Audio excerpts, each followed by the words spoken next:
AP ఎన్నికల్లో చారిత్రక గెలుపు సొంతం చేసుకున్న తెలుగుదేశం కూటమి ప్రభుత్వంలో ఊహించని నిర్ణయాలకు వేదికగా ఉంటుందని చెబుతున్నారు. ఎన్నికల్లో కూటమి విజయంలో కీలక భూమిక పోషించిన జనసేన అధినేత పవన్ కళ్యాణ్ ఒకరు కాగా, తెలుగుదేశం పార్టీలో ఊపు తెచ్చేందుకు తీవ్రంగా కష్టపడి పాదయాత్ర చేపట్టిన లోకేష్ మరొకరు. అయితే ప్రస్తుతం వీరిద్దరి గురించి ప్రధానమైన చర్చ కొనసాగుతుంది.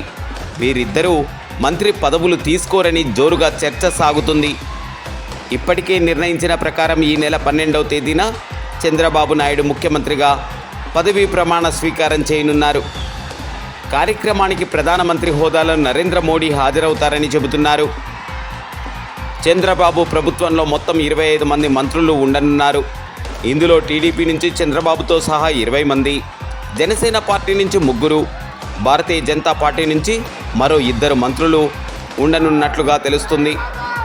అవకాశం ఉంటే ప్రధానమైన ప్రతిపక్షంగా తాను వ్యవహరించనున్నట్లు పవన్ చెప్పడం తెలిసిందే. అయితే కూటమిలో ఉంటూ ఈ విధమైన అవకాశం ఉంటుందా అన్నది కూడా చర్చ సాగుతుంది.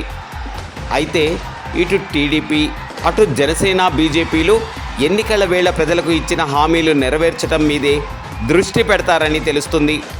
ఇటువంటి సమయంలో పవన్ కళ్యాణ్కి కానీ లోకేష్కి కానీ మంత్రి పదవులపై దృష్టి పెట్టకుండా ప్రజాపక్షాన నిలుస్తారని చర్చలు జోరుగా సాగుతున్నాయి. ఈ విషయంపై స్పష్టత రావాలంటే మరో 3 రోజులు ఆగాల్సిందే.